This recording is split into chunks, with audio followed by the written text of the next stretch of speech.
dengan adanya kejadian Al-Zaitun, ini penting perlu kami sampaikan bahwa pemerintah Provinsi Jawa Barat besok hari Senin akan menyikapi tentang kejadian yang ada di Zaitun.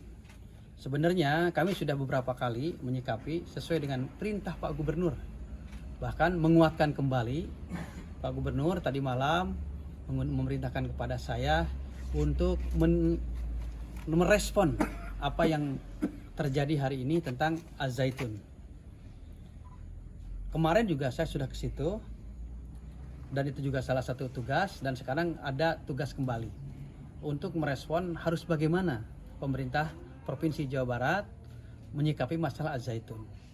Karena pemerintah ini bisa melaksanakan apa yang diharapkan oleh masyarakat kalau pemerintah tahu apa yang diharapkan dan diinginkan oleh masyarakat.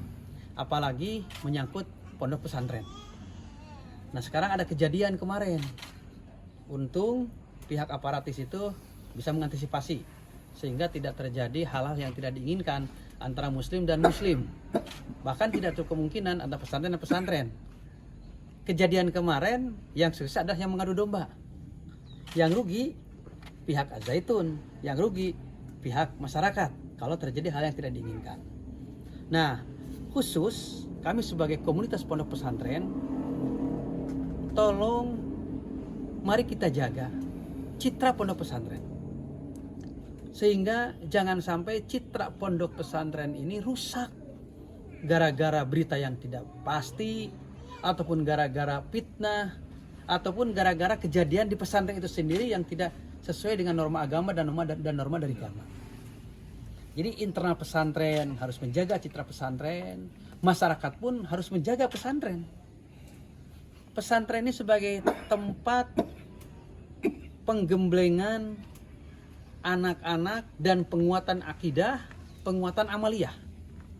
Pesantren sebagai benteng akidah, pesantren sebagai benteng moral. Oleh karena itu mari kita jaga bersama-sama. Bukan berarti tidak boleh mengkritik, bukan berarti tidak boleh mengevaluasi, bukan berarti tidak boleh memberikan masukan kepada pondok pesantren. Silahkan, tetapi dengan cara baik dan tidak dengan cara merusak citra pesantren itu sendiri. Saya berada dalam keadaan yang belum bisa membuat sebuah keputusan pihak pemerintah Pemprov sebelum ada gerakan permusyawaratan yang akan dilaksanakan pada hari Senin nanti. Jadi minimal saya akan mengundang 300 kiai. Di situ ada Ormas, ada Kemenag, ada MUI, dan juga ada pimpinan pondok pesantren.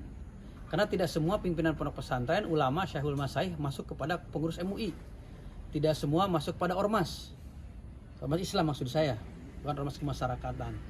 Nah, oleh karena itu harapan kami tidak terulang lagi pengerahan massa kepada pondok pesantren, karena pondok pesantren juga kan nanti akan bergerak.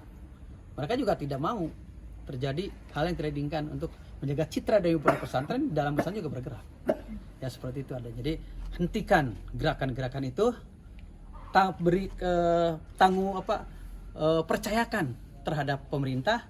Pemerintah insya Allah akan sebijaksana mungkin, sesuai dengan norma yang ada dan sesuai dengan normatif yang ada. Jadi pemerintah membuat sebuah keputusan memakai 2 payung hukum. 1 payung hukum norma sosial kemasyarakatan, yang kedua adalah normatif legalitas formal yang dibuat oleh negara. Kemudian juga pemerintah insya Allah akan bijak membuat sebuah keputusan sesuai dengan aturan yang ada dan akan bijaksana sesuai dengan situasi dan kondisi yang ada, sekalipun agak sedikit bertentangan dengan legal formal yang ada. Seperti itu. Jadi sekali lagi saya kuatkan, tolong jangan main hakim sendiri, jangan ada pengarahan massa, tunggu dari pemerintah. Insya Allah pemerintah pun tidak tinggal diam. Kok selama ini pemerintah diam? Tidak, saya kan sudah pernah ke sana. Kemenang sudah pernah ke sana, MUI sudah pernah ke sana. Maka hasil komunikasi kami akan kami rumuskan hari Senin para kiai.